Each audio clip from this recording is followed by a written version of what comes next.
السلام عليكم.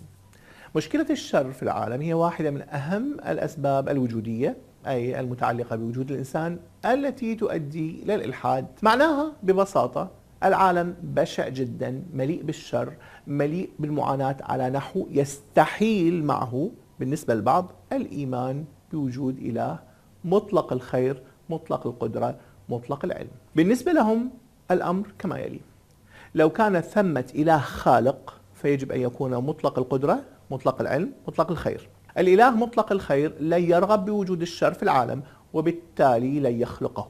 الإله مطلق العلم سيعرف إن كان ثمة شر في العالم، والإله مطلق القدرة سيمنع الشر في العالم.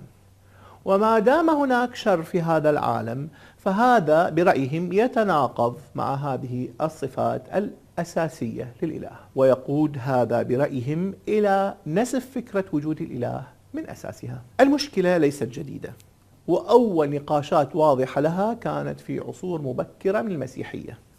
بقيت المشكلة مطروحة عبر العصور ما دام هناك شر، ولكنها اليوم تعملقت وصارت غولا هائل الحجم، وهي بالتأكيد واحدة من أهم الأسباب التي تدفع الشباب اليوم إلى الإلحاد. العالم كان مليئا بالشر منذ بدء الخليقة، ليس من خبر عاجل في هذا على الإطلاق. تاريخ الإنسانية بكل حضاراتها وألوانها وعراقها كان مبنيا على الدم بتفاوت، ولا توجد فيما نعلم أي مرحلة في التاريخ لم يكن فيها كوارث، سواء كانت من صنع الإنسان، حروب، ظلم، استبداد، قتل وإبادة، أو كانت كوارث طبيعية، مجاعات، زلازل، فيضانات. ما الذي استجد إذن في هذا وجعل مشكلة قديمة قدم البشرية تكون دافعا معاصرا إلى الإلحاد، وعلى نحو يكاد يكون جماعيا؟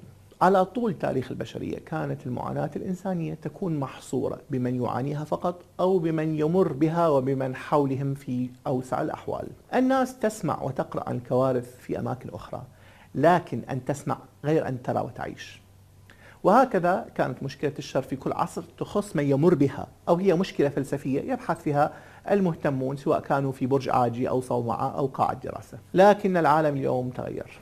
السوشيال ميديا وإعلامها صارت تنقل المعاناة من مكان وقوعها إلى الجميع وعلى نحو شخصي وحميم، ويجعل الجميع في حالة تماس والشعور بما يحدث. قبل أكثر من 30 عاما حدثت مجزرة في مدينة حماة، وراح ضحيتها قرابة 30,000 واعتقل الآلاف واغتصبت العشرات. ما الذي تداوله الإعلام العالمي عشية المجزرة؟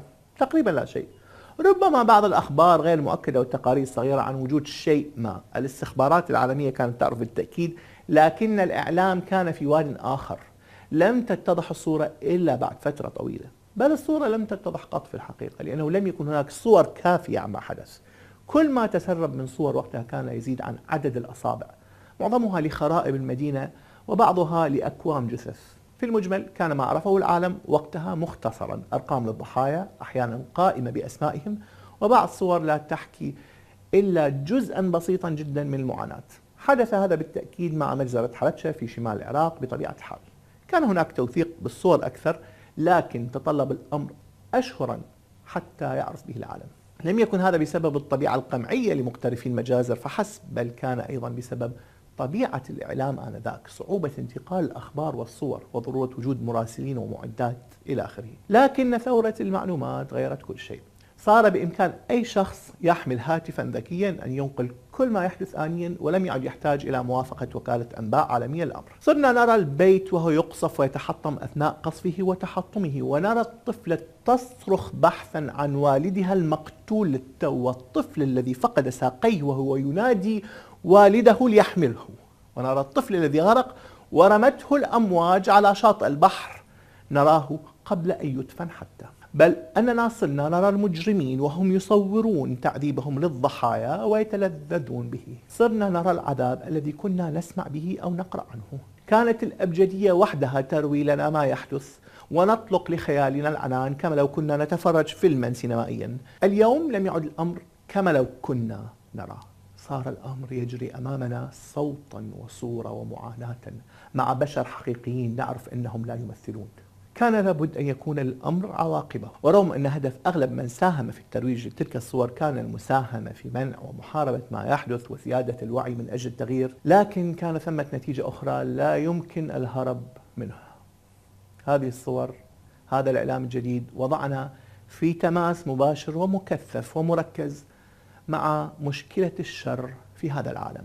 كان من الصعب جدا أن نهرب من مجموعة أسئلة متسلسلة قادها التفاعل مع هذا العذاب العالمي. ربما بدأ الأمر بسؤال: أين كان الإله عندما حصل هذا العذاب؟ ثم كان: لماذا سمح الإله بهذا العذاب أصلا؟ ثم ربما: هل هناك إله يسمح بكل هذا ولا يتحرك لمنع هذا العذاب؟